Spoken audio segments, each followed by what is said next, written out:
Suara menggema, wong, membelah kedalaman lautan yang tidak terlihat. Tubuh Alon langsung menegang, dan ketakutan purba mulai merayap di benaknya, bukan ketakutan biasa, tapi rasa ngeri yang seolah datang dari zaman sebelum waktu ada. Seluruh tubuhnya gemetar. Bukan karena dingin, tapi karena rasa seperti seekor mangsa yang disaksikan oleh pemangsa.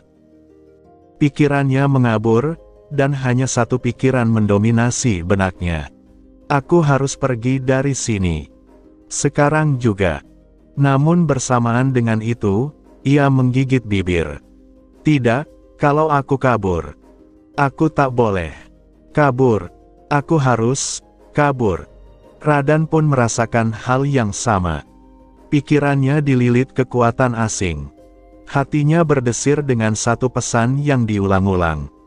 Lari, lari, lari, lari, lari, lari, lari, lari, lari. Tiba-tiba tangannya terulur, meraih sepotong kayu tajam dari reruntuhan kapal bajak laut. Melihat tepi tajamnya, Radan merasa aneh, lega. Dengan ini, aku bisa kabur. Tanpa ragu, ia mengangkat kayu itu dan mengarahkannya ke leher. Guk! Namun pada detik terakhir, kesadarannya kembali. Ia menggigit lidah, lalu membelokkan kayu itu ke lengan kirinya. Krek! Kayu menancap. Darah mengalir. Sakit yang nyata mengusir kabut kegelapan dari pikirannya. Aku hampir membunuh diriku sendiri. Radan menarik napas berat, lalu menyadari sesuatu. Mata raksasa yang baru saja menariknya ke kedalaman, yang membuatnya hampir bunuh diri. Kini, memancarkan perasaan asing. Rasa bingung. Saat matanya berkedip bingung, ia sadar bahwa bukan hanya dirinya yang ada di sini. Alon, atau yang dikenal oleh mereka sebagai Great Moon, berdiri tak jauh. Sebuah botol ramuan kebiruan terselip di bibirnya, siap digunakan untuk merapal sihir. Namun wajahnya datar, tidak terguncang oleh rasa takut yang melumpuhkan Radan. Dia tidak takut. Radan memandang Alon dengan takjub. Dan saat itu juga, segalanya berhenti. Skala hijau yang menyeret tubuh Radan tenggelam, berhenti. Gelombang dan pusaran air, diam. Dan para merfolk yang tadinya menyerbu, kini memandang Radan dengan mata dipenuhi kebingungan dan ketakutan. Lalu, suara asing, menyeramkan, bergema dari kegelapan. Dan mata raksasa itu perlahan tertutup. Emosi-emosi aneh memancar darinya. Kaget, takut, hormat. Dan kemudian, suara terakhir menyusup di telinga Radan. Andai saja ada lebih banyak waktu. Mata itu menutup sepenuhnya. Dan bersamanya, Kalak-Kul, sang entitas dari kedalaman, menghilang. Radan terdiam. Lalu perlahan menoleh ke arah Alon. Namun yang ia lihat bukan hanya manusia, melainkan sang bulan agung. Alon, yang menerima pandangan penuh kagum dari Radan, justru berpikir. Apa barusan? Faktanya, ia pun tidak sepenuhnya tahu apa yang terjadi. Ia nyaris tenggelam dalam rasa takut, mencoba merapal sihir penyelamat untuk Radan. Namun tiba-tiba, Kalak-Kul menghilang. Aku sempat mendengar sesuatu tentang pemakan bintang, tapi sisanya hanya suara kacau. Namun satu hal pasti, aku masih hidup. Dan untuk saat itu saja, itu cukup. Alon berenang ke permukaan untuk menghirup napas. Seminggu kemudian, Radan berhasil menyatukan 7 kepulauan. Alon sendiri menjalani masa pemulihan selama seminggu, akibat kelelahan mana. Untungnya, ini bukan racun mana. Hanya kelelahan, dan efek sampingnya jauh lebih ringan. Walau begitu, yang paling melelahkan justru adalah wartawan. Wawancara, laporan, dan pertanyaan tak henti-henti, membuat Alon ingin menghilang. Namun, dari sudut pandangnya, yang terpenting adalah Aku bertarung melawan entitas setengah dewa dan tetap hidup. Dan itu adalah kemenangan. Setelah 4 hari istirahat, Alon menyadari 2 hal telah berubah. Pertama, sikap para bajak laut. Dulu, mereka memandangnya dengan dingin. Kini, halo, kakak. Sudah makan, kakak? Kalau butuh sesuatu, panggil kami ya, kakak. Bahkan para penguasa lautan pun ikut memanggilnya demikian. Ah, kakak sudah sehat. Kalau perlu apa-apa, aku siapkan. Demi kakak, apa saja bisa. Alon hanya bisa memandang mereka dengan wajah canggung. Apa aku jadi bos mafia? Perubahan kedua adalah sikap Felin Crisine. Dulu ia netral, bahkan agak dingin. Namun kini, ia menatap Alon dengan hormat. Seperti melihat pahlawan legenda. Bagi Alon, ini agak berlebihan, tapi ia biarkan saja. Setelah merasa cukup pulih, Alon mencari Radan. Kakak sudah pulih. Apa kau tahu tentang pesisir timur? Pesisir timur? Mungkin maksudnya Pulau Sifra. Sekitar 6 jam dari sini. Kau tahu, Sifra, pulau para kriminal. Ia pernah mengunjunginya di Sicedelia, dunia tempatnya berada. Di sana banyak relikuia dan artefak langka dijual bebas di pasar gelap. Kalau bisa, ayo berangkat sekarang. Tentu, kakak. Alon meletakkan kotak kecil. Ini hadiah untukmu. Wah, terima kasih banyak. Radan menerimanya dengan senyum tulus. 6 jam kemudian, perjalanan ke Sifra lancar. Penia dan Felin ikut atas kemauan sendiri. Mereka punya urusan riset di sana. Setelah tiba, Alon memilih menjelajah sendirian. Tak masalah, ini hanya desa. Namun, tempat terkutuk macam apa ini? Pulau itu seperti labirin kotor. Ia tersesat berkali-kali, selalu kembali ke tempat yang sama, sebuah pub bernama Rooms Bounty. Ia mencoba bertanya, "Permisi, apa ada yang tahu arah ke pesisir timur?" "Hah? Mana ku tahu, dasar tolol." "Hahaha, lihat mukanya, cengeng banget." Ia pergi. 20 menit kemudian, Rooms Bounty lagi. Namun tiba-tiba, "Hei!" Ia menoleh. Salah satu pria tadi memanggil, kini dengan senyum gugup. Tadi kau tanya arah ke pesisir timur, kan? Lewat jalan ini, belok kiri di pertigaan kanan. Alon curiga. Kenapa mereka tiba-tiba baik? Tadi kupikir-pikir, aku merasa bersalah. Alon mengangguk pelan. Ia memutuskan mengikuti arah yang disebutkan. Namun saat ia pergi, pria itu berbalik. Wajahnya pucat. Tangannya gemetar. Di gang sebelah, teman-temannya terkapar, bersimbah darah, tubuh hancur. Di samping mereka, berdiri seseorang. Raja Bajak Laut, menatapnya dengan tatapan membekukan jiwa. Dan lalu, Raja Bajak Laut mengangguk, dan menghilang. Pria itu terjatuh. Namun ia tidak peduli. Yang ada di pikirannya hanya satu. Aku selamat, aku selamat, aku selamat, aku selamat. Dan ia bersyukur, seperti orang yang baru lahir kembali. Langkah-langkah Alon menyusuri jalan utama akhirnya membawanya ke pesisir timur Pulau Sifra. Pantai itu sepi, jauh berbeda dari hiruk-pikuk desa tempatnya tiba.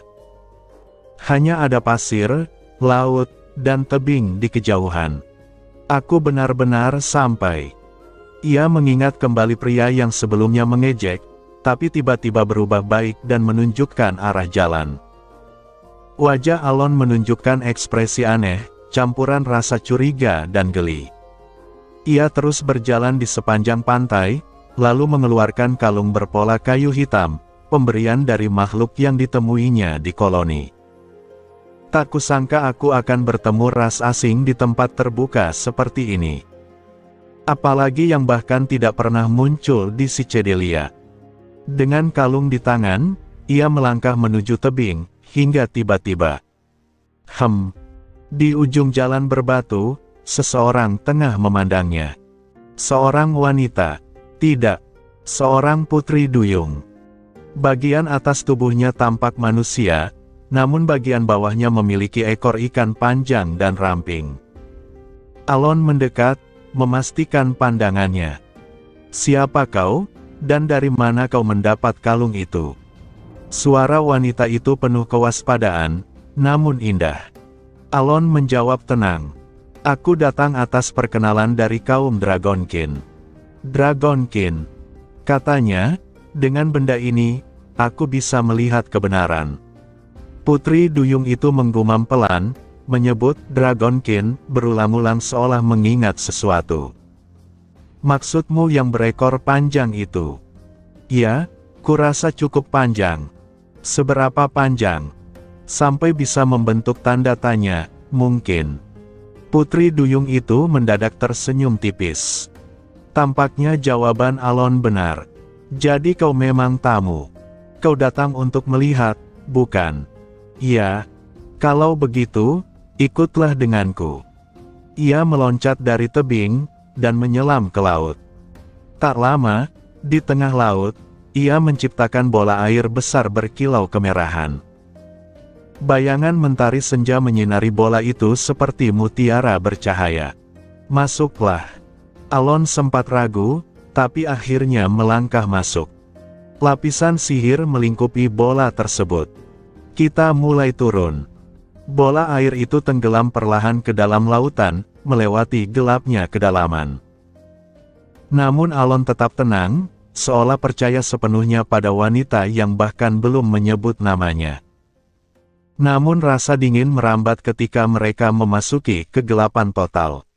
Seakan mengambang di ruang hampa. Ada sesuatu di sini.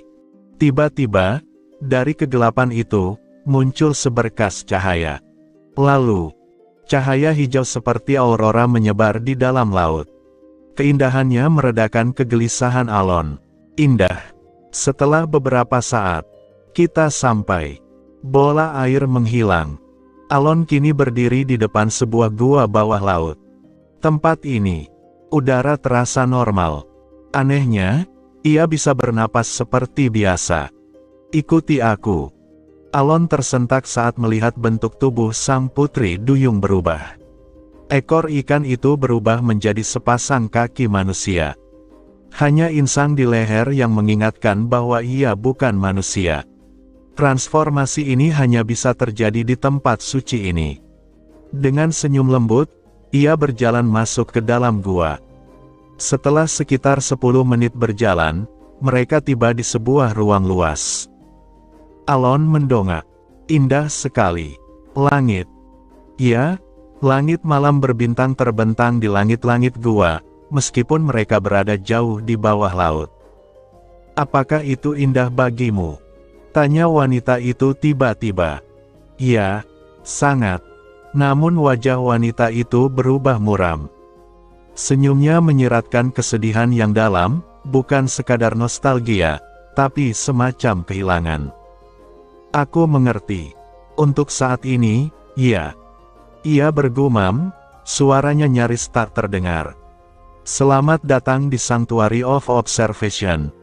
Aku adalah The Observer. Kau datang untuk melihat kebenaran, bukan?" "Benar," katanya, "aku bisa melihat segalanya di sini."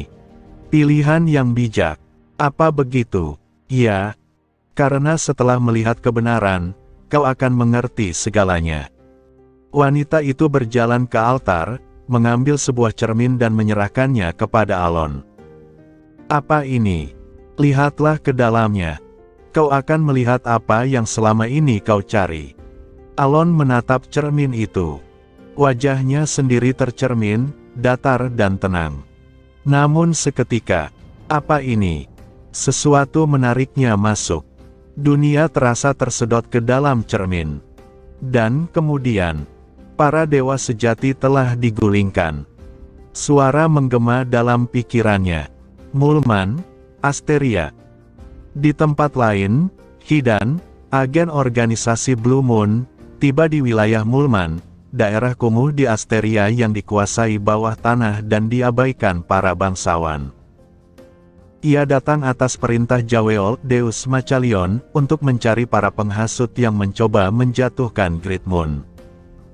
Tiba lebih awal, ia menuju lokasi rapat rahasia, sebuah gudang bawah tanah. Namun, yang ia temui adalah jejak darah. Pintu terbuka. Di dalam, mayat berserakan. Wajah mereka rusak parah, tubuh terbelah, mata menatap kosong dengan rasa takut. Siapa yang melakukan ini? Kultus Blacklight. Akar? Tidak, bahkan Shadow pun tidak meninggalkan bukti seperti ini. Di tengah analisisnya, crash. Suara dari lantai atas. Hidan segera naik. Di sana, ia melihat 5 bangsawan Asteria duduk melingkar. Semua leher mereka dipelintir 2 kali. Dan di tengah meja, seorang pria, rambut hitam, mata biru, tanpa senjata. Namun aura yang ia pancarkan tidak manusiawi. Hidan refleks meraih pedangnya, tetapi...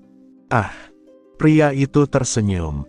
Senyum polos, tak cocok dengan pembantaian yang terjadi. Lalu, tap, tap, tap, ia melangkah turun dari meja. Hidan hendak menghunus pedangnya, namun... Tut! Tangan pria itu mendorong pedangnya kembali ke sarungnya. Klik! Urusan di sini sudah selesai. Kau bisa pergi. Tapi, ia menepuk bahu Hidan. Lain kali, tolong lakukan pekerjaan pendukungmu dengan benar. Karena, ini masalah yang cukup sensitif. Dengan senyum itu, ia menghilang. Dan Hidan hanya bisa berdiri mematung, menatap pintu yang baru saja ditinggalkan sang pembantai. Para dewa sejati telah digulingkan. Suara aneh itu berbisik di telinga Alon. Suaranya seperti berasal dari radio rusak, penuh dengungan, retakan, dan resonansi aneh. Tidak jelas siapa yang berbicara. Bukan laki-laki, bukan perempuan, bukan tua, bukan anak-anak. Suara itu tak berbentuk. Alon, yang sebelumnya pernah mengalami pengalaman serupa saat bersentuhan dengan entitas dari luar nalar, segera menyadari bahwa dirinya kini melayang sendirian di tempat yang tampak seperti lautan terdalam yang pernah ia lihat, namun lebih kelam, lebih sunyi. Para dewa asli yang kehilangan tahtanya telah dirampas dari banyak hal. Suara itu terus bergaung, tenang namun menusuk. Ada yang kehilangan nama, ada yang kehilangan tubuh, ada yang kehilangan akal, ada yang kehilangan kehormatan. Banyak yang dirampok dan dilucuti. Makhluk-makhluk kegelapan telah menjarah segalanya. Alon berusaha menjaga fokus. Suara itu mampu menyesatkan pikirannya jika ia lengah sedikit saja. Namun sesuatu mengganjal. Menurut pemahamannya, saat menatap cermin perunggu sejarah, seseorang seharusnya melihat masa lalu yang tercatat. Tapi yang ia lihat saat ini hanyalah kehampaan, lebih kelam dari dasar samudera. Apa sebenarnya ini? Alon mencoba berbicara, namun tidak ada suara yang keluar. Dan kemudian, itu Bevelnat Bian Temlok Nyokoaeng Deng Neong Met Nem Veldep Mokbim. Aku.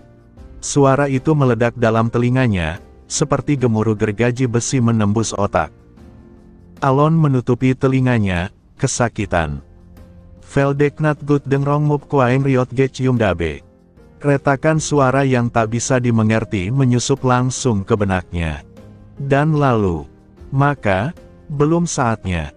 Dalam gema yang samar, singkirkan yang tersembunyi, yang telah dirampas. Dan sebelum Alon bisa memahami maknanya, jamuan, ia melihatnya. Bukan laut, bukan jurang gelap, melainkan nebula, tak terhitung jumlahnya, melayang di tepi kesadarannya. Demi kebesaran, aku akan menahan kata. Alon memandang dalam diam, takjub dan takut. Hingga seluruh pandangannya dipenuhi statik. Satu titik. Setengah penglihatan. Lalu, seluruh dunia jadi kabur. Dan ia menyaksikannya. Sebuah mata. Bukan sekadar mata, mata kosmos. Dipenuhi bintang dan kabut Bima Sakti. Menatap langsung ke dalam jiwanya. Tutup matamu.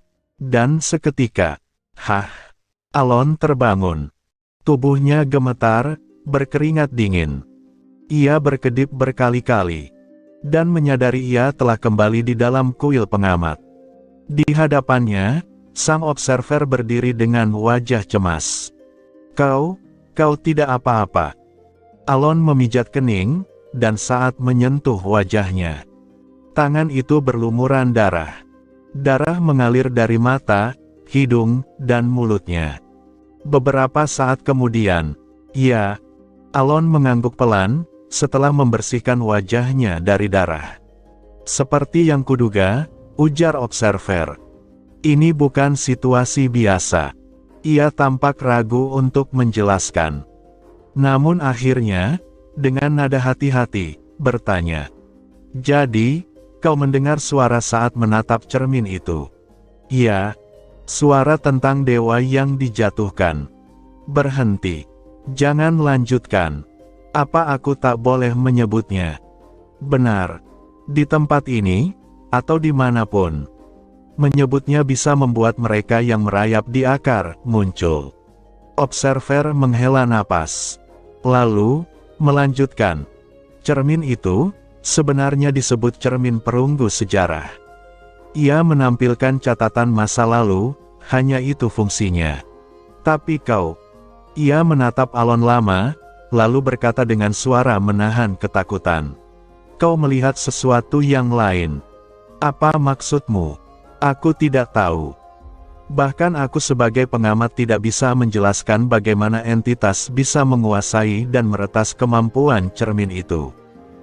Alon menatap cermin itu kembali. Namun kini, tidak terjadi apa-apa. Cermin itu seakan menolak menunjukkan apapun. Observer menjelaskan.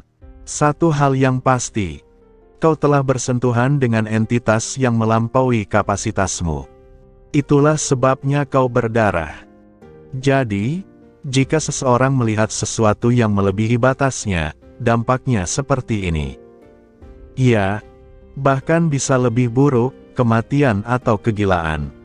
Ia menunduk, mengingat sesuatu. Guruku, melihat masa sebelum era para dewa. Dan, meninggal setelahnya. Masa sebelum para dewa, kebanyakan orang hanya bisa melihat sampai era dewa yang terlupakan. Tapi mereka yang punya potensi besar, bisa melihat lebih jauh. Dan hanya itu yang menyebabkan kematian gurumu. Hanya melihat. Hanya itu. Tapi cukup untuk membunuh. Alon terdiam. Observer melanjutkan. Kalau kau masih hidup setelah menyaksikannya, berarti ada sesuatu yang melindungimu. Melindungi, mungkin, entitas yang kamu lihat tadi bukan hanya mengamati, tapi juga menahan dampaknya. Tapi kenapa? Mungkin, karena kau adalah yang dicari. Atau, karena kau adalah yang tersisa. Lalu ia berkata pelan. Ketika guruku mati karena melihat masa purba. Cermin perunggu kehilangan fungsinya selama 1 tahun. Seperti sekarang. Tak lama kemudian, Alon bersiap meninggalkan kuil. Sang observer membentuk kembali bola air pelindung untuk mengantarnya. Boleh aku bertanya satu hal lagi? Tentu, ini tak berkaitan dengan cermin. Tapi saat menghadapi entitas luar itu, aku mendengar nama Star Eater. Kau tahu sesuatu tentang itu?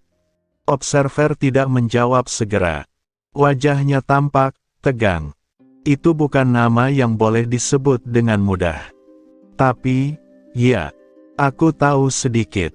Sebelum ia melanjutkan, bola air menghilang. Dan Alon kembali ke permukaan dunia. Di tempat lain, Kepulauan Sifra. Penia dan Felin baru tiba. Mereka ditugaskan menyelidiki peredaran ilegal barang dari Menara Biru, tempat Penia berasal. Menyebalkan. Kenapa aku, wakil kepala menara, harus mengurusi ini? Penia menyeret tongkatnya sambil mengeluh. Felin, berjalan di belakangnya, hanya mengangguk kecil. Seperti biasa. Sejak pertarungan melawan para merfolk, Felin menyadari banyak hal, terutama soal Kaun Palatio. Penia, biasanya cuek dan keras kepala, menjadi sangat pendiam saat berdekatan dengan Kaun. Felin penasaran. Lalu, Kak Penia, kenapa panas-panas begini nyapa segala? Boleh aku tanya sesuatu? Tanya cepat. Apa kau suka Kaun Palatio? Smak, Ark. Penia langsung memukul kepala Felin dari belakang. Kenapa tiba-tiba tanya gitu? Aku cuma nanya. Idiot. Suka. Sama dia. Sama Kaun Palatio. Kau gila. Kenapa aku harus suka dia? Aku hanya berpikir, karena kau selalu pendiam saat di dekatnya. Aku memang selalu pendiam, tolol. Tapi kalau diam, kau mau mati? Penia mencengkram rambut Felin, lalu menghujaninya dengan pukulan kecil bertubi-tubi. Felin hanya bisa mengadu pelan. Astaga, aku cuma nanya. Aku suka dia, ya. Puas. Penia mendadak berhenti. Dan menggumamkan kalimat itu dengan suara rendah. Aku suka dia, iya, aku suka dia. Felin mematung. Matanya mengikuti pandangan Penia yang menunduk. Saat ia menoleh ke belakang, Kaun Palatio berdiri di sana, tanpa ekspresi. Dan saat itu juga, aku mencintaimu. Suara lirih Penia mengalun di udara. Dalam ruang gelap, apa kau benar-benar mengatakannya? Iya. Suara itu berasal dari alat komunikasi kuno yang hanya digunakan oleh agen Blue Moon. Di dalam salah satu tempat rahasia mereka, yang tersebar di seluruh kerajaan, Hidan sedang melaporkan insiden terakhir yang ia alami. Itu seorang pria berambut hitam dan bermata biru. Begitukah? Ya, tapi suaranya agak serak. Tak cocok dengan wajahnya. Wajah Yutia, sang Red Moon, mengernyit sejenak seolah mempertimbangkan deskripsi Hidan. Namun itu hanya berlangsung sesaat. Jangan terlalu dipikirkan. Hidan menunduk hormat, menerima perintah. Benarkah tak masalah? Benar. Mendapat konfirmasi itu, Hidan akhirnya menutup komunikasi. Tapi pikirannya belum tenang. Siapa sebenarnya orang itu? Keesokan harinya, di hutan sebelah timur wilayah Kimin, Alon dan Radan berdiri berhadapan. Di belakang mereka, kapal yang membawa rombongan mereka bersandar di tepi danau raksasa. Terima kasih telah mengantarku sejauh ini. Bukan apa-apa, Kak. Sudah tugasku. Alon menepuk bahu Radan, dan keduanya saling tersenyum. Sampai jumpa lagi. Ya, Kak. Dan tolong bantu urus wilayah raksas. Mereka bilang masih ada urusan di sana. Alon menoleh ke arah Penia dan Felin. Penia tersenyum canggung. Felin menatapnya dengan ekspresi aneh. Tentu. Karena ini permintaan langsungmu, akan kutangani sebaik mungkin. Bagus. Tiba-tiba, Radan bertanya. Ngomong-ngomong, kakak, butuh sesuatu. Butuh. Alon mengerutkan kening, lalu menjawab pelan. Tidak. Tak ada yang kubutuhkan. Benarkah? Ya. Melihat wajahmu saja sudah cukup. Aku sendiri tak yakin bisa bertemu lagi. Radan tampak tertegun, tapi tak menanyakan lebih lanjut. Alon kemudian turun dari kapal. Dia sudah pergi. Benar. Radan menatap kepergian kakaknya yang semakin menjauh, Sementara Alon dan Evan melangkah menuju wilayah Kimin untuk mencari kereta kembali ke wilayah Palatio. Di dalam kereta, Alon duduk diam, memandang keluar jendela. Musim gugur mulai menampakkan dirinya, dedaunan berubah warna, angin dingin menyapu lembut. Star Eater. Ia mengingat kembali percakapannya dengan sang observer. Apa kau tahu tentang itu? Tidak. Tapi istilah itu sangat mengganggu. Alon tahu, dari cara observer menghindari menjawab, bahwa istilah itu menyimpan sesuatu yang tidak bisa dijelaskan. Lebih baik penasaran seumur hidup, daripada mati karena tahu terlalu banyak. Namun Alon tidak bisa mengabaikan kata-kata yang didengarnya saat menatap cermin perunggu kemarin. Eksekusi yang terlucuti. Outer God yang bersembunyi. Jika benar ada Outer God yang bersembunyi, maka ini bukan hanya soal bahaya biasa, melainkan bom waktu yang bisa meledak kapan saja. Aku harus melakukan sesuatu. Sayangnya, tidak ada petunjuk untuk menemukannya. Frustrasi, Alon menyandarkan kepalanya ke sandaran kursi. Hening. Lalu, Evan. Ya? Kaun. Aku, cukup tampan, kan? Maksud Anda? Evan tampak bingung. Tapi akhirnya menjawab hati-hati. Tentu saja, Kaun. Anda sangat tampan. Kupikir begitu juga. Ada sesuatu yang terjadi. Yah, semacam itu. Ingatan Alon kembali ke percakapan yang tidak sengaja ia dengar kemarin. Suka dia. Aku. Dengan Kaun Palatio. Kau gila. Tapi kakak selalu diam waktu. Itu karena aku memang diam. Jadi kakak nggak suka. Mana mungkin aku suka Kaun Palatio. Meskipun kalimat itu keras dan kasar, Alon tidak merasa sakit hati. Ia bahkan tidak pernah berpikir bahwa Penia menyukainya. Tapi, haruskah dia memukuli adiknya sekeras itu, hanya karena menyebut namaku? Dari sudut pandangnya, Penia tampak benar-benar jijik dengan kemungkinan disukai Kaun Palatio, dan itu cukup menyakitkan. Yah, Kaun, jangan dipikirkan. Untuk laki-laki, yang penting bukan wajah, tapi kemampuan, kan? Kau ada benarnya. Lihat aku, contohnya, populer sekali. Alon hanya ingin berkata, kau tidak populer, tapi ia menahan diri dan hanya mengangguk pelan. Sementara itu, Radan, yang kini telah menyatukan 7 kepulauan dan menguasai lautan timur, duduk termenung di ruang kerjanya di kapal. Ia telah membalaskan dendam keluarganya. Tapi ada satu tugas lagi, menangkap ikan hitam. Ia mengeluarkan kotak kecil dari saku, hadiah dari Alon. Di dalamnya, sebuah monokel sederhana. Monokel.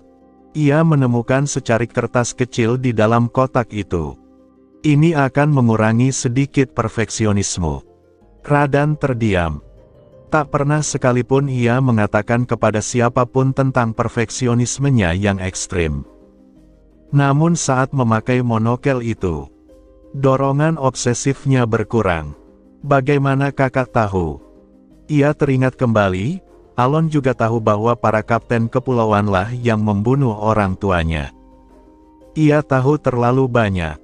Seolah-olah, Alon tahu segalanya. Dan yang membuatnya semakin bingung. Kakak tidak pernah menuntut balasan. Radan yakin, tak ada kebaikan di dunia ini yang gratis. Namun Alon tidak pernah meminta imbalan. Bahkan saat mempertaruhkan nyawanya menghadapi Outer God, Alon melakukannya tanpa ragu. Ia teringat momen itu. Saat mata entitas luar itu berubah menjadi penuh ketakutan saat melihat Alon. Aku butuh kekuatan. Dengan keadaanku sekarang, aku bahkan tak layak berada di samping kakak. Segalanya, untuk Sang Bulan Agung. Dan saat itu juga, ia memutuskan. Sudah waktunya mengeluarkannya. Ia akan mengambil benda yang tersegel di dasar laut. dan bersiap meningkatkan kekuatannya. 3 minggu kemudian, kediaman Palatio. Setelah 3 minggu perjalanan, Alon akhirnya kembali dan beristirahat dengan tenang. Walau terbiasa dengan perjalanan jauh, ia tetap membenci tidur di kereta. Keesokan harinya, sebuah komunikasi rahasia dari Adipati Altia datang. Luar biasa. Kami sebenarnya juga sudah siap bergerak, tapi belum menemukan waktu yang tepat. Tapi kau, membunuh 8 bangsawan sekaligus. Kupikir kau tak tertarik dengan urusan ini, makanya aku benar-benar terkejut. Alon terdiam. Apa maksudnya ini? Tampaknya, ia disalahartikan sebagai dalang di balik pembantaian 8 bangsawan Asteria. Ia menghela napas berat. Masalah baru lagi. Kediaman Palatio, beberapa hari sebelumnya. Tuduhan yang menyebut bahwa kaum Palatio telah membantai lebih dari 7 bangsawan, sebuah kabar yang bahkan belum sempat ia dengar, membuat Alon hanya menunjukkan ekspresi bingung sejenak saja. Namun, ia segera menyadari bahwa ini bukanlah situasi yang patut ditanggapi dengan reaksi berlebihan. Jangankan menyangkal, aku bahkan tak tahu dari mana tuduhan itu berasal. Toh, ini bukan tuduhan dari rakyat biasa atau pejabat remeh. Orang yang sedang berbicara dengannya adalah Adipati Altia, salah satu tokoh penting di balik skema kelam politik Asteria. Itu saja alasanmu menghubungiku. Adipati Altia mengangguk tenang, tak mempermasalahkan apakah Alon membenarkan atau membantah. Ya, aku hanya ingin memastikan laporan sudah sampai padamu. Alon juga telah lebih dulu menerima laporan dari pihaknya terkait insiden Kalpa, jadi ia mengangguk pelan sebagai jawaban. Kalau begitu, kita akan bertemu lagi saat upacara penobatan. Setelah Adipati Altia mengangguk hormat dan komunikasi diputus, Alon menyandarkan punggung di kursi dan bergumam. Oh iya, penobatan. Sudah dekat rupanya. Ia menoleh ke tumpukan surat di meja, lalu memilah satu persatu hingga menemukan surat kerajaan yang ditandai dengan segel resmi keluarga bangsawan. Di bawahnya terlampir selembar kertas dari sekretaris kerajaan, berisi berbagai basa-basi formal yang menyatakan, karena kepergian kaun yang berkepanjangan, kami hanya dapat menyampaikan pemberitahuan melalui surat ini. Alon mengangguk pelan. Penobatan. Dalam 4 bulan, iya. 4 bulan. Waktu yang terasa baik panjang maupun pendek, tergantung dari sudut pandang. Namun satu hal yang segera terlintas di kepalanya. Dalam 4 bulan, maka hanya tinggal kurang dari setahun sebelum cerita aslinya dimulai. Kalimat itu membuat Alon termenung sejenak. Meski ia telah melalui waktu itu berkali-kali dalam dunia game sebelumnya, kenyataan bahwa ia kini hidup di dalamnya membuat perasaannya jadi aneh dan campur aduk.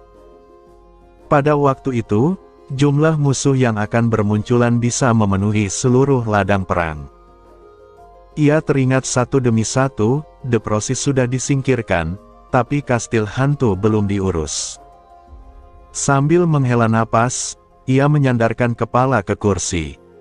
Aku harus menyelesaikan masalah sekarang, dan bersiap menghadapi para alter god yang tersembunyi. Faktanya, sebagian besar masalah saat ini masih bisa dikendalikan. Di dunia Psychedelia, selain alter god dan 5 dosa besar, tidak ada entitas yang bisa benar-benar menjerumuskan seluruh kerajaan bersatu ke dalam kekacauan, kecuali setelah cerita utama dimulai. Tujuan Alon jelas. Sebelum kekacauan itu terjadi, aku ingin hidup tenang. Untuk itulah dia mendukung Eliban, tokoh utama dari cerita aslinya. Ketika cerita utama dimulai, aku harus kembali mendukungnya. Namun sebelum itu, masalah terbesarnya kini adalah para alter god, yang tidak akan bisa dihadapi oleh Eliban sendirian. Dan masalah terbesarnya, aku bahkan tidak tahu di mana yang tersembunyi ini berada. Kemenangan Alon selama ini atas para Outer God terjadi sebelum mereka sepenuhnya mewujud di dunia nyata. Ia mampu menang karena tahu karakteristik dan kelemahan mereka. Tapi jika ia harus menghadapi Outer God yang sudah sepenuhnya termanifestasi, itu akan menjadi pertempuran yang sepenuhnya berbeda. Selama aku tahu identitasnya, aku masih bisa menyiapkan strategi. Tapi kalau sudah terwujud sepenuhnya, ketika Outer God berhasil turun ke dunia dan eksistensinya mengakar, dalam hitungan bulan mereka akan menjadi makhluk bijak semu yang sangat sulit dijamah.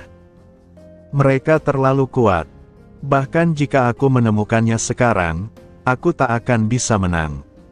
Bukan hanya kecil kemungkinan menang, bahkan nyaris nol. Sihir Alon memang ampuh, tapi tetap memiliki batasan waktu dan frekuensi penggunaan. Mantranya memakan waktu untuk dirapal, dan tubuhnya pun memiliki batas. Satu-satunya keunggulannya hanyalah bahwa begitu berhasil dirapal, sihir itu bekerja sangat efektif. Aku harus mulai mengumpulkan informasi. Mempersiapkan semuanya untuk menghadapi Outer God yang tersembunyi ini. Ia menatap kembali surat dari kerajaan. Meskipun ia masih memiliki 4 bulan, waktu itu terasa makin sempit. Di wilayah raksas, 3 minggu setelah kepergian Alon. Sudah lebih dari 3 minggu sejak Count Palatio meninggalkan kelompoknya. Namun Penia Crisine dan Felin Crisine masih terus menemani Radan dalam berbagai perjalanan. Tentu saja, alasan Penia mengikuti Radan adalah murni karena kemudahan akses. Sebagian besar penyelidikan Penia di Raksas berhubungan dengan perdagangan ilegal bahan dari menara sihir, dan karena Alon sebelumnya meminta bantuan pada Radan, maka Penia diperlakukan cukup baik oleh seluruh pasukan bajak laut. Dengan bantuan mereka, Penia bahkan bisa menyelesaikan tugasnya lebih cepat dari perkiraan. Hari ini, ia berada di kastel kerajaan raksas, datang sebagai wakil resmi Menara Biru. Tujuan mereka berbeda. Radan hadir sebagai utusan resmi untuk membicarakan hubungan politik antara raksas dan penguasa 7 kepulauan. Sementara itu, Penia datang untuk mengajukan protes atas bocornya barang sihir ilegal yang diketahui berasal dari raksas. Setelah pertemuan selesai, Penia dihampiri oleh seseorang yang tak asing baginya. Sudah lama, ya, Penia. Terakhir kita bertemu waktu kunjungan utusan, sekitar 4 tahun lalu. Wah, sudah selama itu ya? Iya, kelihatannya begitu. Penia berhadapan dengan Serena Raksasia, sang putri raksas. Keduanya memiliki hubungan dekat sejak menjadi murid Menara Biru, berkat sang kepala menara, Celaim, guru mereka berdua. Gimana perkembangan sihirmu sekarang? Mungkin aku hampir naik tingkat 1 lagi. Hebat banget, Penia. Percakapan mereka berlangsung santai, meski status sosial mereka cukup tinggi. Namun tiba-tiba, Serena menambahkan, "Oh ya, aku dengar rumor aneh." "Rumor apa?" "Katanya kamu sekarang dipelihara seorang pria." "Apa?" Serena mengangguk, menahan tawa. "Iya, katanya Count Palatio, seorang bangsawan, tuh." "Bener nggak?" "Apa itu?" "Mana mungkin. Tapi gosipnya di mana-mana. Katanya kamu yang biasanya galak langsung kalem waktu ketemu dia." Penia yang hendak membantah, justru terdiam. Karena, memang ada benarnya. Tapi tentu saja, ia tidak mau mengaku begitu saja. Nggak mungkin. Bahkan kalau langit runtuh pun, itu nggak akan terjadi." "Yakin?" "Iya. Kenapa semua orang bilang aku suka dia? Aku bahkan nggak suka orang yang mukanya kaku terus kayak batu. Tapi kamu bilang sihirnya keren." "Ya, sihirnya memang unik. Penuh tekanan. Kayak ada auranya sendiri. Tapi itu bukan berarti aku suka dia." "Berarti kamu suka dia?" Kamu barusan bilang, mungkin. Penia menunduk, lalu bergumam. Ya, mungkin. Serena tersenyum lebar, penuh kemenangan. Sementara dari jendela, Radan, yang secara kebetulan lewat, melihat semua itu dan mengangguk puas sebelum berlalu. Penia menutup wajahnya dengan tangan. Kenapa aku malah jujur? Serena yang melihat itu berpikir. Sepertinya sifat keras kepala Penia bikin dia susah bergerak duluan. Baiklah, aku akan bantu dia sedikit. Dengan niat membantu, Serena merencanakan sesuatu. Meski rencana itu penuh kesalahpahaman. 4 bulan kemudian, perjalanan menuju Trea.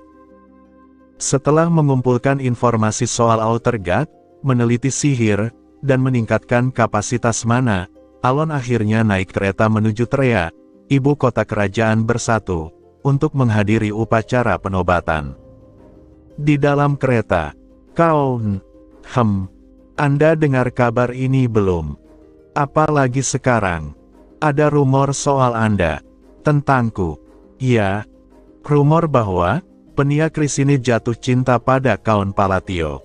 Apa? Itu kabar yang tersebar sekarang. Alon menatap jendela, lalu berbisik. Betapa konyol dan anehnya rumor ini. Namun, sedikit rona merah muncul di ujung telinganya. Di dalam kereta menuju Trea. Jadi, itu benar-benar rumor yang sedang beredar sekarang. Alon menoleh pada Evan, asistennya yang duduk di seberang. Ya, katanya rumor itu dibicarakan dalam pertemuan kerajaan-kerajaan bersatu belum lama ini. Ada pertemuan seperti itu. Sejujurnya, sepertinya Count benar-benar tidak memperhatikan keadaan sekitarnya. Itu benar, jawab Alon santai, membuat Evan hanya bisa mengangguk. Bagaimanapun, dalam pertemuan itu, semacam cerita itu muncul. Rumor bahwa Penia Crisine dan Count Palatio mungkin akan berjodoh. Alon menoleh lagi. Penia Crisine hadir di sana? Tentu tidak. Pertemuan itu hanya untuk keluarga kerajaan, guna mempererat hubungan dan aliansi. Lalu kenapa rumor seperti itu bisa muncul? Aku juga tidak tahu. Ini hanya kabar yang kudengar dari orang lain. Evan mengangkat bahu. Alon pun memikirkan ulang, tidak ada alasan logis yang cukup kuat mengapa rumor dirinya dan Penia bisa menyebar sejauh itu. Apalagi, mengingat Penia sempat menyangkal hubungan apapun secara terang-terangan, rumor itu terasa seperti salah kaprah besar. Apa sebenarnya yang terjadi? Namun, seperti biasanya, Alon memutuskan untuk tidak terlalu memikirkannya. Baginya, rumor di kalangan bangsawan cepat menyebar, cepat pula menghilang. Ini hanya rumor, tidak perlu dipedulikan. Namun, pemikirannya itu berubah hanya beberapa hari kemudian. Beberapa hari kemudian, di Trea. Saat jamuan makan para bangsawan sebelum upacara. Selamat, Count. Alon menoleh pada seorang bangsawan muda yang mendekatinya dengan senyum lebar. Atas apa, tepatnya? Kudengar rumor, Anda dan Penia Crisine memiliki hubungan khusus, ya? Alon menatapnya datar. Ini sudah kelima kalinya ia mendengar kalimat yang sama padahal baru saja tiba di lokasi acara. Terima kasih atas ucapannya, tapi sayangnya, itu hanya rumor yang tidak berdasar. Setelah menepis pernyataan itu dengan tenang, Alon berpindah ke sudut aula untuk menikmati egg tart sendirian. Namun, belum lama duduk, Duke Altia mendekatinya. Sudah lama tak bertemu, Count. Sudah cukup lama, jawab Alon sambil sedikit membungkuk. Apa benar rumor itu? Rumor yang mana? Yang mengatakan Anda memiliki hubungan khusus dengan Penia Crisine, penguasa Menara Biru. Alon menahan napas. Keenam kalinya. Aku sudah mengatakan ini beberapa kali, rumor itu tidak benar. Begitu ya? Sama sekali tidak benar. Sayang sekali. Kukira itu nyata. Kenapa begitu? Althea tersenyum ringan, lalu menjelaskan. Menikahi penguasa Menara Biru akan sangat menguntungkan untuk keluarga Anda, dan juga untuk faksi kita. Misalnya, ia mulai menyebutkan satu persatu, keuntungan politis, posisi dalam aliansi kerajaan, potensi kekuatan sihir gabungan, hingga prestise keluarga Palatio di mata rakyat. Alon hanya bisa menghela napas dalam hati. Althea memang dikenal sebagai salah satu dari 3 ahli strategi terbesar di Asteria, dan buktinya sangat jelas sekarang. Benar-benar tak berubah. Karena semua keuntungan itu, kupikir Anda benar-benar mempertimbangkan pernikahan itu, Kaun. Salahkah aku?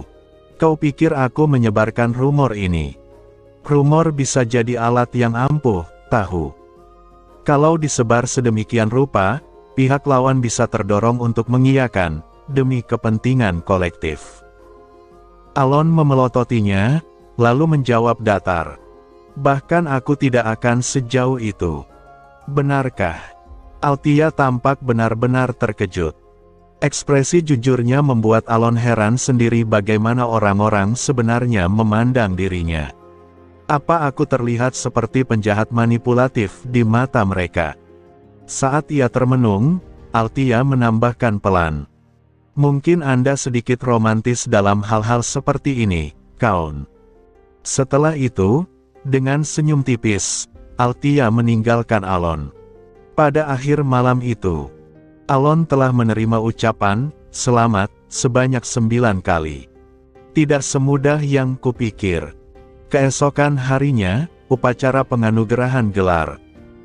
Di hadapan para bangsawan yang berkumpul, Ratu Xian, penguasa ke-8 Kretinia, secara resmi menyatakan bahwa Count Palatio naik pangkat menjadi Marques.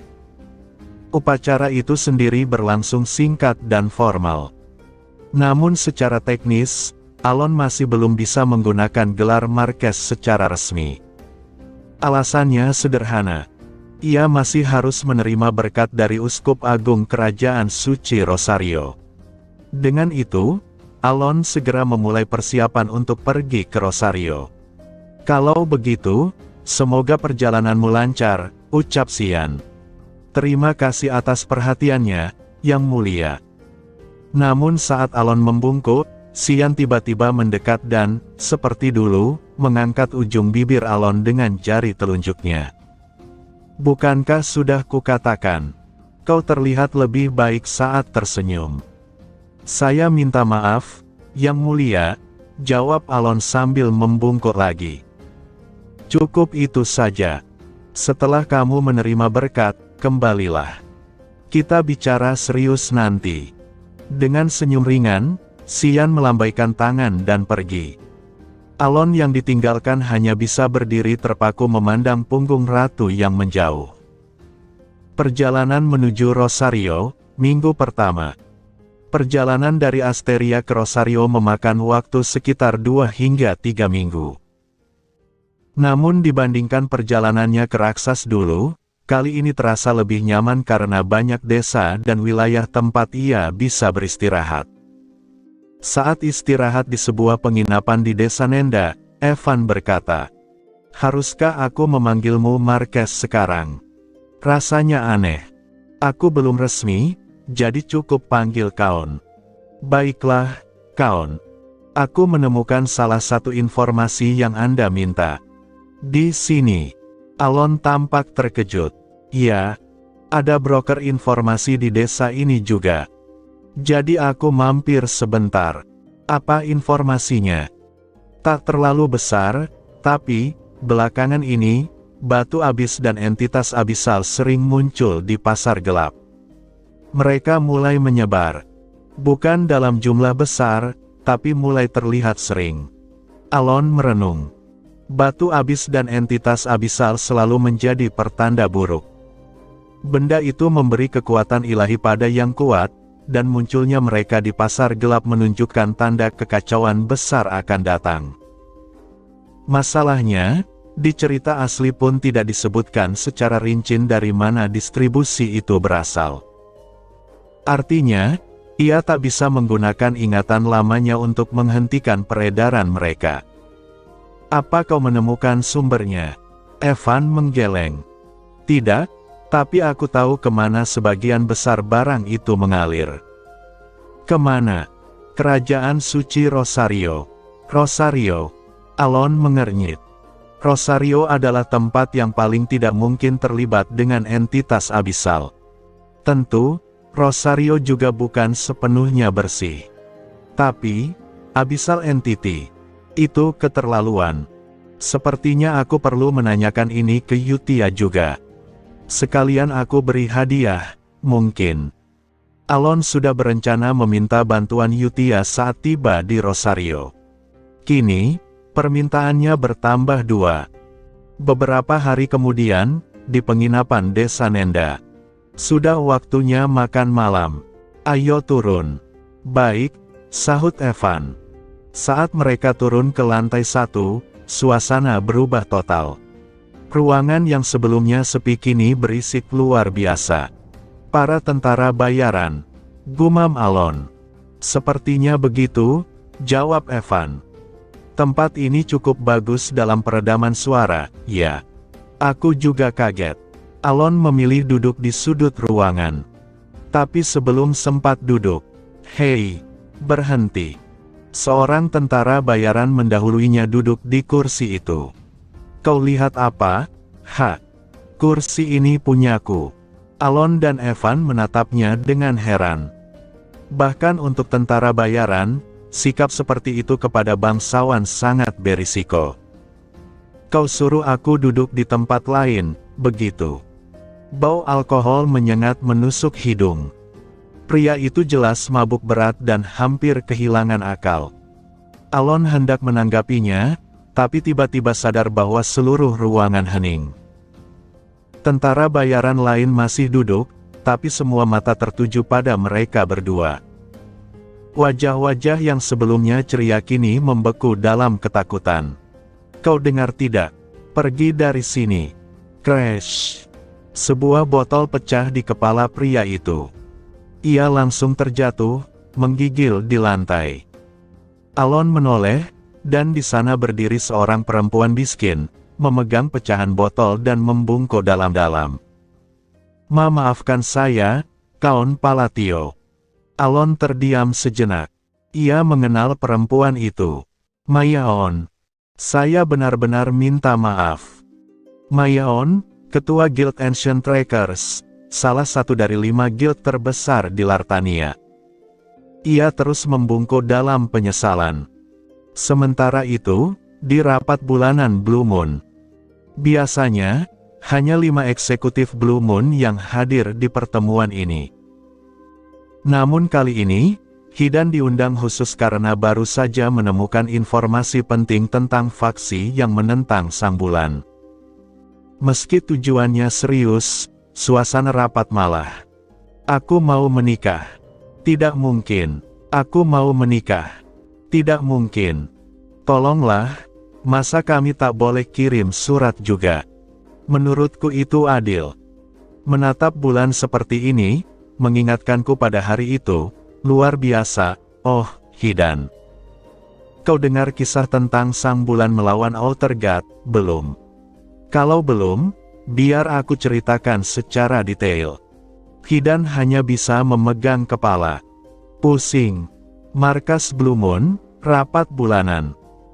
Hidan tahu betul bahwa para Moon, termasuk Yutia Blodia, Crimson Moon dan salah satu yang paling dihormati, menganut dan mengabdi penuh pada Great Moon. Slogan mereka sudah jelas, demi Great Moon. Namun hari ini, di ruang rapat Blue Moon, bahkan Hidan tak menyangka betapa fanatiknya mereka. Jadi aku bilang, jangan bicara soal pernikahan kalau kau sendiri belum paham artinya. Aku paham. Aku bisa membahagiakan Great Moon. Itu bukan keputusanmu. Itu adalah keputusanku. Tidak. Iya. Mereka berdebat sengit hanya soal siapa yang pantas menikahi Great Moon.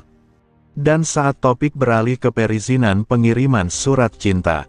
Sejak awal aku sudah menolak ide itu. Tapi kalau soal mengumpulkan surat, seperti sudah kubilang, untuk mencegah kebingungan, lebih baik aku yang mengumpulkannya sendiri. Kenapa bukan aku saja? Itu lebih masuk akal. Tidak perlu diubah sekarang, kan? Tapi aku ingin mengubahnya. Hidan hanya bisa menatap nanar. Apa-apaan ini? Mereka bahkan sempat menyanyikan ulang kejadian saat Great Moon melawan Outer God, lengkap dengan narasi puitis yang dramatis. Sudah lebih dari 20 menit, bahkan para Moon lainnya mulai terlihat lelah. Yutia yang biasanya tenang pun tampak sedikit terganggu. Di tengah kekacauan, Radan, White Moon, akhirnya berbicara dengan senyum tipis. Cukup. Kita masih punya laporan yang harus disampaikan. Nada suaranya yang damai namun tegas membuat semua langsung diam. Hidan menarik napas lega dan mulai menyampaikan laporannya. Langsung saja, hingga kini kami belum berhasil mengidentifikasi organisasi yang secara langsung mengincar Great Moon. Kenapa? Tanya Yutia, matanya serius. Mereka terlalu berhati-hati. Kontak yang kami temukan pun hanya perantara. Jadi, meski seseorang mengaku sebagai penghubung, dia sendiri tak tahu siapa atasan aslinya.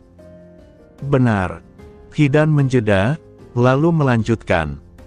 Namun kami berhasil mengidentifikasi sekitar 8 organisasi yang digunakan sebagai perantara. Berdasarkan ini, kami bisa melacak lebih jauh. Bagaimana kalian menemukannya? Tanya Deus, penasaran. Kami menemukan bahwa organisasi-organisasi ini diperintahkan untuk menjelekkan nama Great Moon. Lalu Deus mulai menyebut satu persatu, Dark Melodies, Iron Wild, Black Chorus. Namun saat Hidan masih menyampaikan, Radan tiba-tiba memotong. Kita bunuh saja mereka. Maaf. Mereka mengincar Great Moon, bukan? Ya sudah, bunuh saja. Tapi bukankah lebih baik kita gali informasi dulu? Tanya Hidan, agak cemas. Tidak. Mereka sudah jelas ancaman. Kita basmi. Dengan ekspresi seolah-olah itu matematika sederhana, Radan menatap Hidan. 1 tambah 1 sama dengan 2, bunuh musuh sama dengan aman. Hidan hanya bisa mematung. Ini tak bisa dibiarkan. Apa maksudmu? Tanya Yutia. Dark Melodies punya hubungan dengan keluarga kerajaan raksas. Kalau kau serang langsung, bisa berbahaya. Namun sebelum ia menyelesaikan penjelasannya, mereka mengancam pemimpin kita. Apa itu masih penting? Ekspresi Radan berubah dingin. Ia mengambil tombak di sudut ruangan dan lompat keluar jendela. Semua hanya terdiam. Beberapa saat kemudian, masih di rapat Blue Moon. Karena Radan sudah mengambil tindakan sendiri, akhirnya diputuskan untuk membiarkan organisasi-organisasi itu ditangani langsung oleh para Moon tertentu. Hidan melanjutkan laporan terakhirnya. Ada satu rumor aneh yang beredar tentang Great Moon. Rumor? Tentang apa? Tanya seorang. Katanya Great Moon menjalin hubungan romantis dengan wakil penguasa Menara Biru. Yutia tersenyum kalem. Omong kosong. Betul. Tak mungkin Master mengingkari janji. Seorang langsung setuju. Memangnya rumor dari mana? Sangat tidak masuk akal. Memang. Tapi, sebagai laporan, tetap harus kusampaikan. Namun senyum Yutia tidak pernah pudar. Ia berkata pelan. Kalaupun, hanya kalau, rumor itu benar, aku sendiri yang akan memastikan rumor itu lenyap. Maaf, maksud Anda? Sambil menggenggam pena, suara Yutia tetap lembut. Tapi, tentu saja itu tak mungkin terjadi. Tapi kalaupun iya, aku akan menghapus semua jejaknya. Pena di tangannya retak. Hidan menelan ludah. Laporan tentang lelaki itu, kutunda saja besok. Dan besoknya, ia mendengar kabar bahwa Dark Melodies telah dihancurkan dalam semalam. Moon memang fanatik, tapi ini keterlaluan. Sementara itu, Alon dan perjalanan ke Rosario. Setelah insiden di penginapan, Alon akhirnya melakukan perjalanan bersama Ancient Trackers Guild menuju kerajaan suci Rosario. Mayaon, pemimpin guild, yang ternyata sangat menghormati Alon, memutuskan ikut bersamanya. Alasan mereka sama, mereka berdua menuju Rosario. Tapi Mayaon tidak menjelaskan detail permintaan pembasmian yang ia dapat dari kerajaan. Ada apa di Rosario sebenarnya? Pikir Alon. Beberapa hari kemudian, saat istirahat di tengah perjalanan. Kaun, atau sebaiknya kupanggil, Yang Mulia? Tanya Mayaon. Panggil saja Kaun. Mayaon kemudian memanggil seorang prajurit, tentara bayaran yang sebelumnya mempermalukan dirinya di penginapan. Pria itu langsung berlutut dan, "Tut, saya mohon maaf. Saya sudah melakukan kesalahan besar." Darah menetes dari kepalanya karena membenturkan diri ke tanah. "Lupakan saja. Anggap saja insiden kecil." Mendengar itu, ekspresi pria itu berubah cerah seketika. "Terima kasih. Terima kasih banyak. Saya berhutang nyawa." Ia membungkuk berkali-kali lalu pergi. Beberapa tentara bayaran lain membisikkan, "Dia beruntung banget, ya. Wah, masih hidup. Gila." Semua terdengar jelas di telinga Alon, berkat sihir pendengarannya. "Mereka pikir aku monster apa?" Mayaon tersenyum lega. "Jujur aku kira Kaun tidak akan memaafkannya. Aku tidak separah itu. Tapi dulu katanya ada yang dibekukan jadi patung es hanya karena salah bicara. Itu situasional. Aku bukan orang sekejam itu.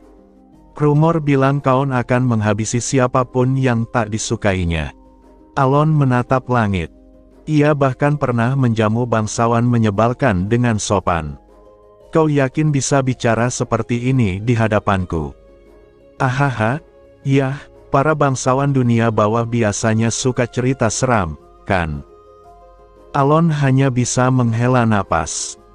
Entah kenapa, rumor aneh tentang dirinya terus berkembang. 2 minggu kemudian, Rosario. Perjalanan bersama Mayaon terasa cukup menyenangkan.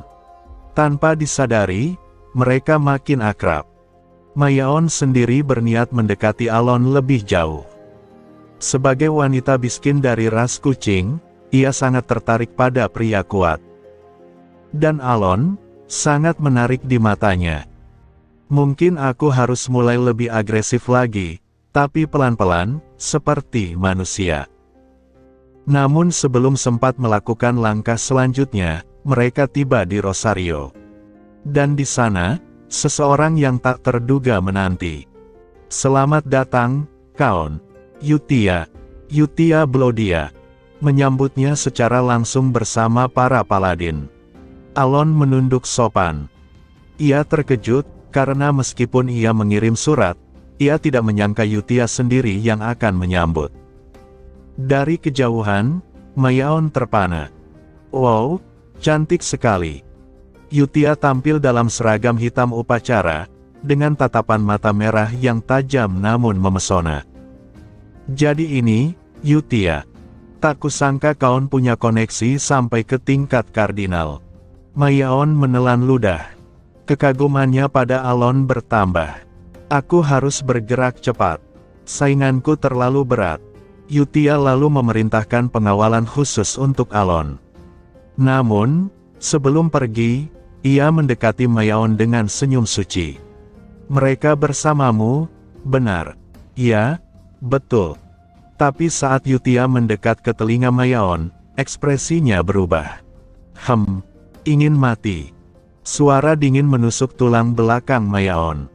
Dingin, tajam, membeku. Mayaon kaku. Matanya melebar. "Tunggu. Apa yang barusan terjadi?" Di gerbang kerajaan Rosario, Mayaon dan Yutia.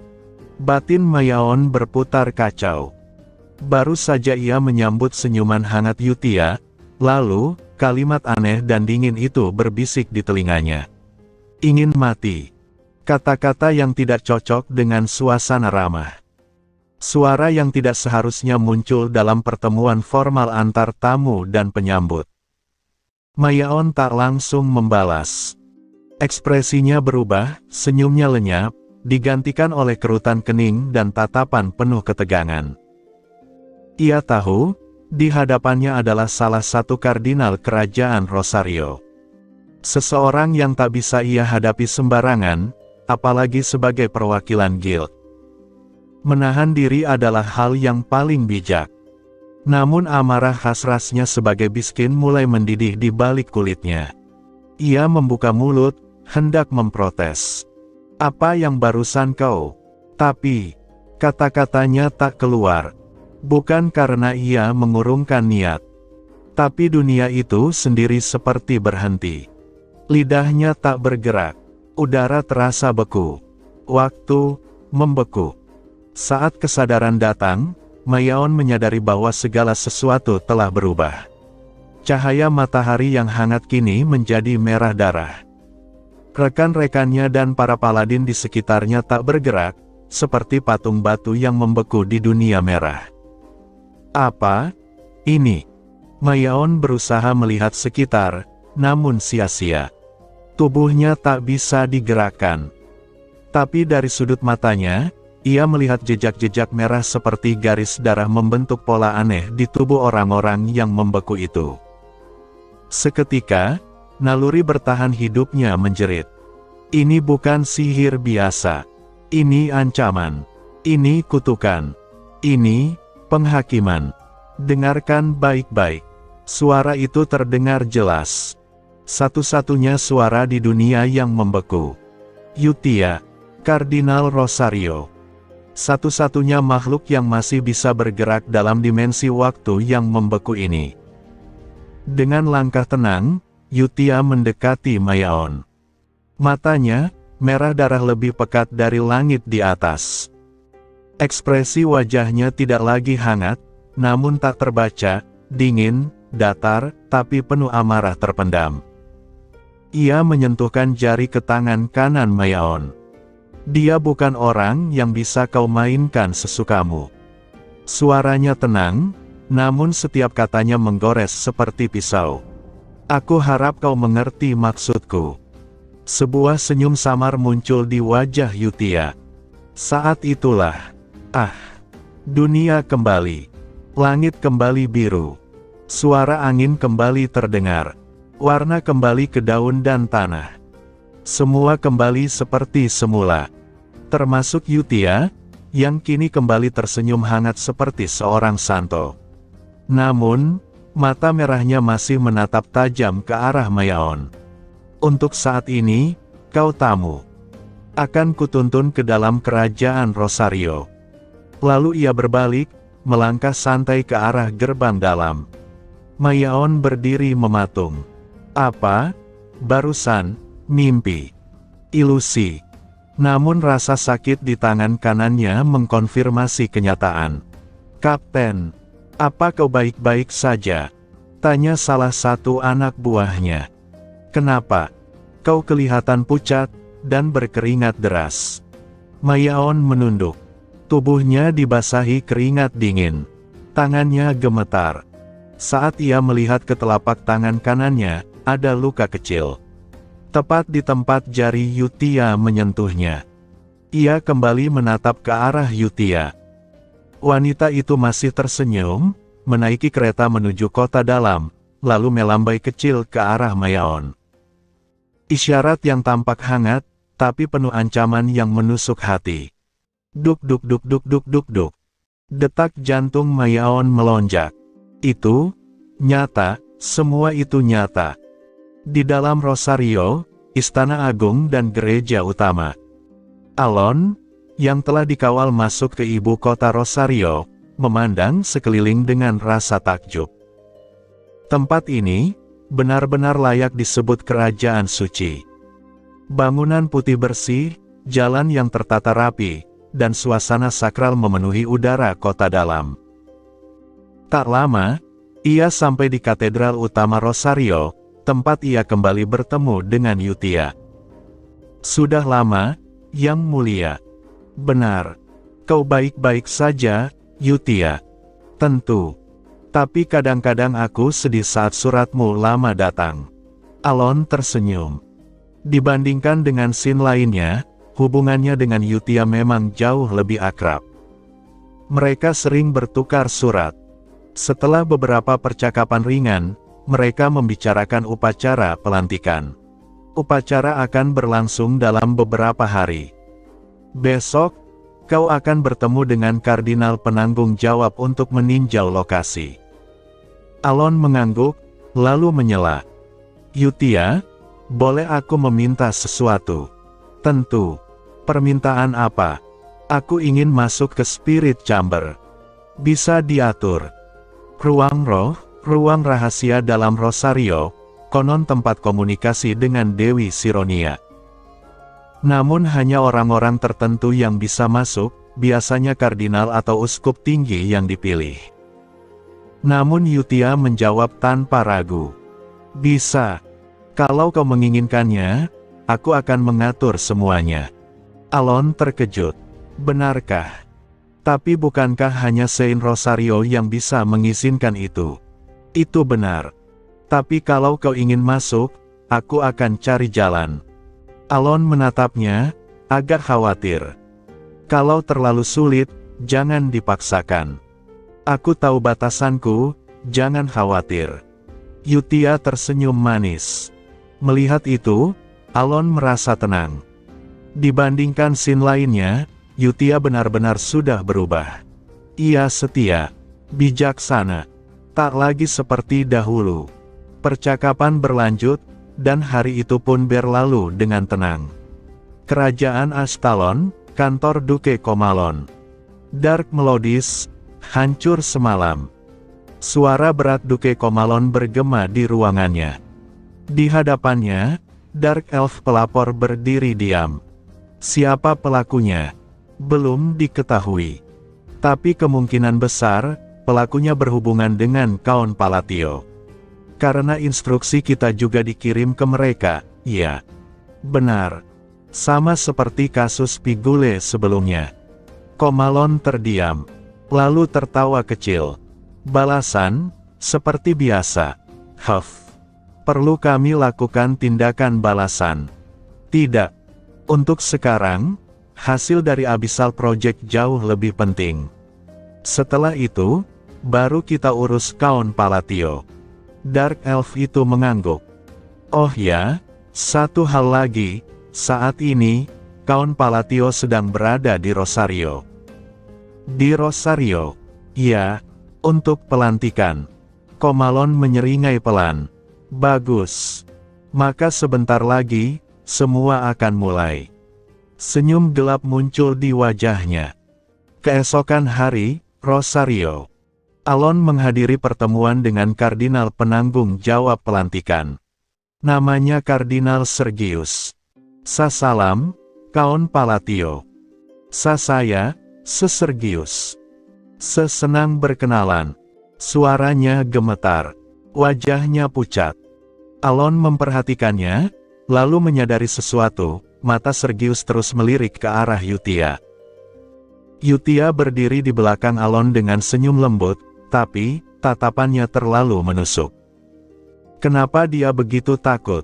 Apakah ini karena iman? Atau karena sesuatu yang lebih mengerikan? Alon merasa ada sesuatu yang tidak beres. Tapi untuk saat ini, ia hanya diam, menunggu segalanya berjalan sesuai rencana. Rosario, kuil utama, 1 hari setelah pertemuan dengan Mayaon. Alon Palatio tahu siapa Kardinal Sergius. Bahkan, mustahil untuk tidak tahu tentangnya jika pernah memainkan game Psychedelia. Di dalam permainan, Sergius adalah penjahat utama dalam ark kerajaan suci Rosario, seorang tokoh penting yang menjadi simbol kebobrokan dan fanatisme agama. Alon, yang memiliki ingatan penuh tentang isi game tersebut, tahu bahwa Sergius pernah mengeksekusi puluhan jemaat hanya karena mereka menolak menuruti perintahnya, mengatasnamakan tidak cukup beriman. Orang ini, dalam permainan, adalah monster. Namun sekarang, di hadapan Alon, Sergius tampak seperti pegawai sipil canggung yang terus-menerus menunduk dan berbicara terbata. Iya ya, kalau Anda melangkah ke sini, oh, maaf, lalu ke sana, itu, jalan menuju kapal utama, nanti setelah Chief Kardinal datang. Sergius menjelaskan dengan nada gugup, kadang mencuri pandang ke arah Alon, seolah takut mengatakan sesuatu yang salah. Kenapa dia seperti ini? Dalam game, dia sangat congkak, sangat kejam. Tapi sekarang, seperti kelinci ketakutan. Alon bukan orang bodoh. Ia menyadari bahwa alasan Sergius begitu patuh dan berhati-hati kemungkinan besar adalah karena kehadiran Yutia, yang berdiri tak jauh di belakangnya sambil tersenyum lembut. Namun, bahkan dengan pengaruh Yutia, sikap Sergius ini terlalu berlebihan. Anda paham semua penjelasan saya tadi? Iya, berkat Anda, saya mengerti, jawab Alon sopan. Sungguh melegakan. Ngomong-ngomong, Anda tak perlu terlalu formal pada saya. Alon mengusulkan dengan tenang. Dalam sistem hierarki, Sergius, seorang kardinal utama, sebenarnya lebih tinggi dari kaum asing seperti dirinya. Namun, tidak, mana mungkin saya berani. Saya hanya pelayan Tuhan. Bagaimana bisa saya? Penolakan Sergius terdengar seperti repetisi ketakutan, dan semakin membingungkan Alon. Apakah ini orang yang sama dengan yang berkata dalam game, mengapa aku harus menghormati makhluk hina yang bahkan tidak percaya pada Tuhan? Melihat betapa paniknya Sergius, Alon hanya bisa menghela napas dan berkata, "Begitu? Ya, tentu saja." Sergius tertawa canggung, menunduk lagi. "Terima kasih karena telah meluangkan waktu untuk menjelaskan langsung, Kardinal. Anda tidak perlu sampai turun tangan seperti ini." Tidak. Saya yang bertanggung jawab atas upacara ini, jadi, sudah menjadi kewajiban saya. Alon tahu itu tidak sepenuhnya benar. Biasanya, penjelasan teknis seperti ini ditangani oleh ajudan atau staf bawah. Namun ia tak ingin memperpanjang. "Saya mengerti." Ya. Sergius membungkuk dalam-dalam. Kemana perginya sosok kardinal bengis dari game itu? Lalu, dengan rasa ingin tahu, Alon bertanya, "Ngomong-ngomong, Anda dekat dengan Kardinal Yutia?" Pertanyaan itu dilontarkan hanya untuk memastikan. Ia sebenarnya yakin jawaban tidak akan keluar. Namun sebelum Sergius sempat menjawab, "Tentu saja. Kami sering berdiskusi soal Sironia." Jawaban itu datang dari Yutia, masih dengan senyum cerah. "Benar begitu, Sergius?" Ya, tentu saja. Kenapa kau mengangguk sekuat itu? Nanti orang salah paham, seolah aku memaksamu. Hahaha. Mungkin aku terlalu semangat, ingin menunjukkan betapa akrabnya kami. Alon hanya diam, memperhatikan bagaimana Sergius berusaha mati-matian terlihat wajar, meski justru semakin membuat segalanya canggung. "Ya sudah, lakukan seperti biasa saja. Jangan terlalu tegang." "Ya." Yutia kemudian menatap Alon sambil berkata, "Lihat, kami dekat." Situasinya sungguh seperti anak yang dipaksa mengaku berteman oleh pembuli di hadapan guru. "Aku mengerti," ujar Alon singkat. Sekali lagi, ia diingatkan bahwa Yutia adalah salah satu dari 5 dosa besar. Setelah pertemuan dengan Sergius, di Taman Katedral Rosario, Alon akhirnya membuka pembicaraan tentang hal yang sejak kemarin ia tahan. "Yutia, apa kau tahu sesuatu tentang Abyssal Entities?" Yutia terdiam sejenak, lalu menjawab, Aku pernah dengar, tapi tak banyak yang ku ketahui soal itu. Begitu. Alon menjelaskan bahwa entitas tersebut mulai beredar di pasar gelap, dan banyak yang berakhir di wilayah Rosario. Ia menduga kerajaan suci mungkin telah menyimpan atau meneliti beberapa di antaranya. Kalau itu memang benar, maka ini bisa jadi masalah besar. Yutia mengangguk. Aku akan menyelidikinya. Kalau ada yang menyalahgunakan, Rosario harus bertindak. Terima kasih. Ini tanggung jawab kami. Yutia lalu mengalihkan pembicaraan. Oh ya, kau bisa masuk ke Chamber of the Holy Spirit besok. Besok. Alon sangat terkejut. Kukira aku harus menunggu minimal 2 minggu. Biasanya hanya para uskup atau kardinal yang bisa mengakses ruangan suci itu, dan proses persetujuannya sangat ketat. Apa itu tidak merepotkan? Tanya Alon. Tidak. Aku hanya menggunakan sedikit bujukan. Jangan khawatir. Aku khawatir justru karena kamu bilang begitu. Keesokan harinya, di depan gerbang ruang kudus Rosario, Alon dan Yutia tiba di bagian paling dalam kuil Rosario. Di sana, seorang pria muda dalam jubah suci menanti mereka, Yuman, Santo Rosario, orang pilihan Dewi Sironia. Meski masih muda, tak seorang pun berani meremehkan Yuman. Matanya tajam. Nada bicaranya kaku. Memberi izin pada non pemeluk untuk memasuki Chamber of the Holy Spirit, ini terlalu berlebihan. Namun Yutia tetap tersenyum tenang. Keputusan itu sudah melalui pemungutan suara, seperti yang Anda tahu. Tapi pemungutan suara itu sendiri. Yuman menggertakkan gigi. Ia tahu secara hukum keputusan itu sah. Tapi di balik itu, semua tahu, Yutia lah yang menggerakkan semua kardinal. Perilaku seperti ini tidak pantas, Kardinal Yutia. Terima kasih atas perhatianmu. Yuman hanya bisa menatap Alon dengan dingin, lalu berjalan pergi. Alon mengangkat alis. Sepertinya aku dapat musuh baru. Namun ia tak merasa terganggu. Dalam game, Yuman dikenal sebagai sosok lurus, terlalu suci untuk menyimpan niat jahat. Chamber of the Holy Spirit, ruang tersembunyi Rosario. Alon melangkah masuk.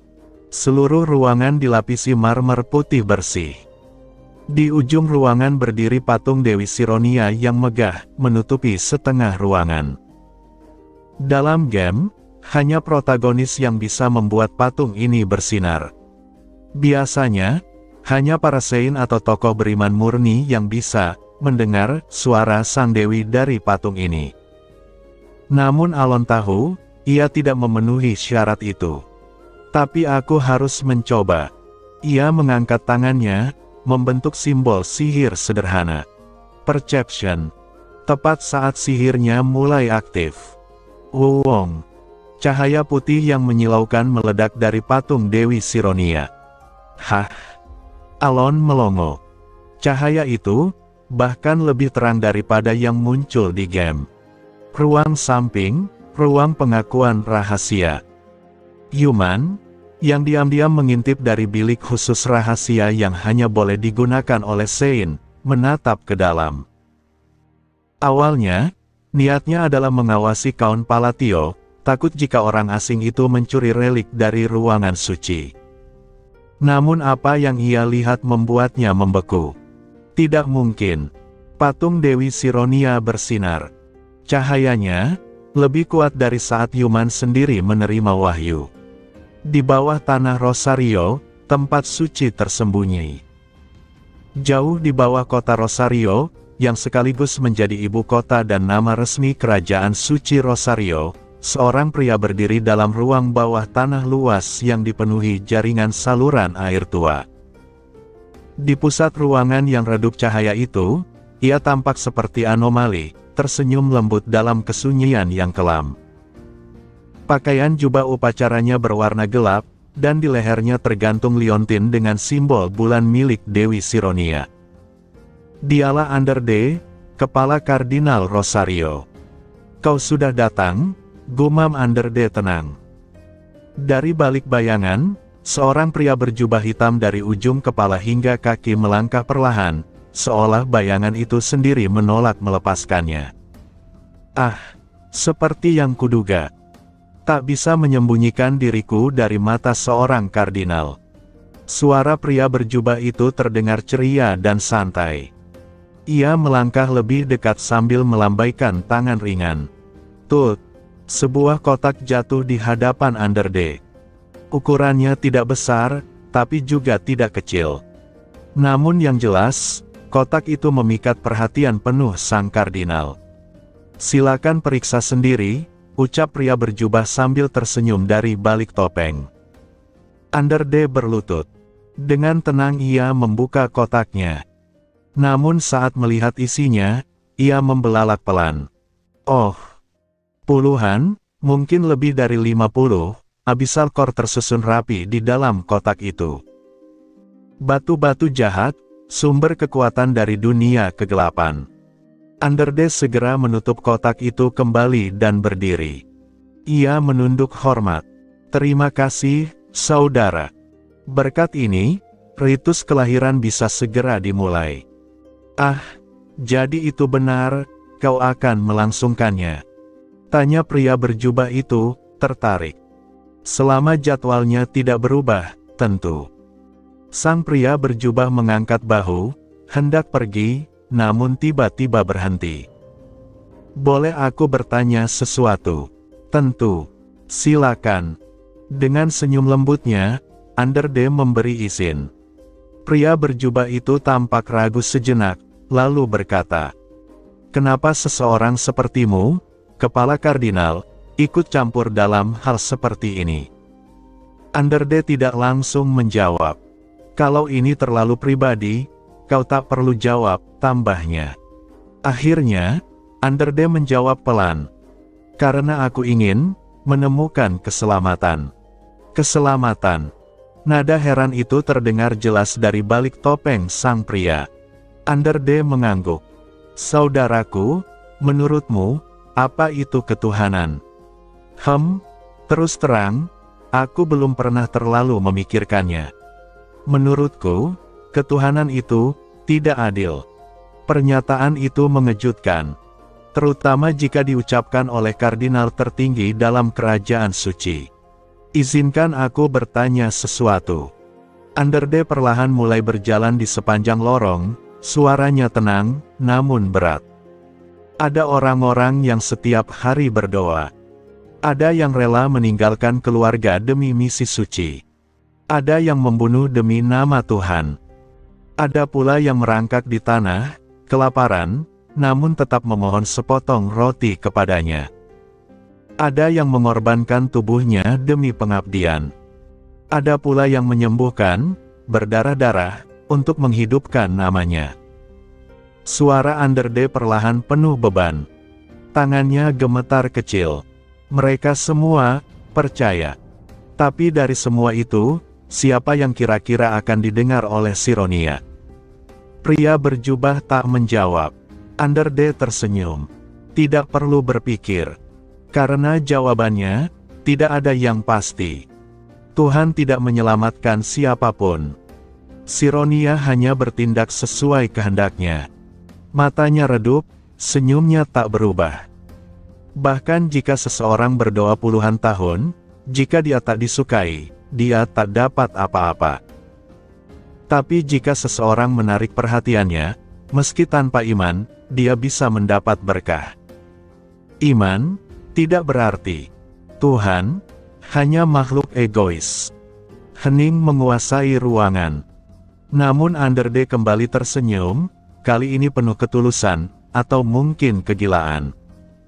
Itulah kenapa aku mengambil keputusan ini. Aku akan menciptakan tempat di mana semua orang yang percaya bisa memperoleh kekuatan. Pria berjubah terdiam, menoleh ke balik bahu sang kardinal. Cahaya obor perlahan menerangi ruangan raksasa. Ternyata di balik Underde, ratusan orang sedang berdoa. Laki-laki dan perempuan, tua dan muda, rakyat jelata, biarawan, inkuisitor, bahkan anak-anak. Semua menghadap ke patung besar yang berdiri megah di ujung ruangan. Tempat ini adalah tempat suci bagi para pemercaya. Dan patung itu adalah dewa yang diciptakan manusia. Sebuah patung raksasa, wujudnya menyerupai manusia, namun tidak mewakili siapapun dari para dewa resmi. Dewa buatan. Pria berjubah menatap Underde. Senyum sang kardinal masih sama. Tapi kini, di bawah cahaya obor, senyum itu tampak gila. Untuk pertama kalinya, sang pria berjubah merasa takut. Di ruang roh Rosario, Alon Palatio. Sementara itu, Alon Palatio baru saja mengakhiri sihir persepsi. Namun yang membuatnya terkejut bukan hasil sihir, melainkan reaksi patung Dewi Sironia. Kenapa? Patung itu bersinar. Seharusnya tak merespons sihirku. Cahaya putih menyala terang. Lalu, terdengar suara. Apa ini? Suara perempuan, lembut namun gugup. Tak ada wujud fisik, hanya suara. Alon segera paham, itu suara Sironia sendiri. Ia hendak berlutut menghormat, tapi... Tunggu. Suara sang dewi terdengar mendesak. Alon terhenti. Siapa? Siapa kau? Alon bingung. Namun ia menjawab sesuai formalitas game. Saya adalah Count Palatio dari Kerajaan Asteria, wahai Dewi Sironia. Bukan itu maksudku, Sironia terdengar lelah dan bingung. Ia diam beberapa saat, lalu kembali bertanya. Apa tujuanmu datang ke sini, Count Palatio? Alon memutuskan menjawab jujur. Aku datang untuk memperoleh liontin pemakan mata, Eater's Pendant. Klik. Lantai marmer di sisi kanan patung terbuka. Suara Sironia menggema lagi. Ulurkan tanganmu. Saat Alon melakukannya, tuk. Sebuah liontin putih jatuh ke telapak tangannya. Ini. Apakah ini tujuanmu datang ke sini? Benar. Tapi, kenapa kau memberikannya langsung? Sironia menjawab singkat. Ambil saja. Kau yakin? Sudah. Kalau tak ada lagi, silakan pergi. Sekejap, cahayanya padam. Semua kembali sunyi. Suara Sironia menghilang begitu saja. Namun Alon bisa merasakan, suara itu tidak tenang. Seolah-olah dia melarikan diri. Ia memikirkan peringatan Heinkel tentang sesuatu di belakang, dan refleks menoleh ke belakang. Namun, tak ada apa-apa. Apa sebenarnya yang sedang terjadi? Dengan liontin di tangan, ia meninggalkan ruang roh, lebih banyak pertanyaan daripada jawaban. Di ruang rahasia, Saint Yuman. Yuman, sang Santo Rosario, masih terpaku. Ia telah melihat semuanya. Dia bicara dengan Dewi Sironia, dan dia diberi relik suci. Dalam seluruh sejarah Rosario, tak pernah ada manusia biasa yang diberi langsung relik oleh Dewi. Bahkan untuk seorang Saint pun, itu melalui upacara panjang. Apakah dia tahu aku mengintip? Apakah dia memalsukan sesuatu? Meragukan itu semua, Yuman melangkah masuk ke ruang roh setelah Alon pergi. Ia berlutut, lalu berdoa. Fum! Cahaya patung Sironia menyala. Suaranya terdengar. Apa yang membuatmu gelisah, anakku? Nada suara itu lelah, berbeda dari biasanya, tapi Yuman tak menyadarinya. Dewi Sironia, aku ingin melaporkan bahwa Count Palatio telah mengambil. Cukup. Sironia memotongnya cepat. Itu pemberianku. Jangan pikirkan hal itu. Benarkah? Ya. Dan jika kau melihat sesuatu hari ini, anggap saja kau tidak melihatnya. Setelah itu, suara Dewi menghilang. Yuman terdiam, masih berlutut. Setelah merenung lama, hanya satu kesimpulan yang muncul. Apakah Count Palatio adalah seorang Saint Sepertiku.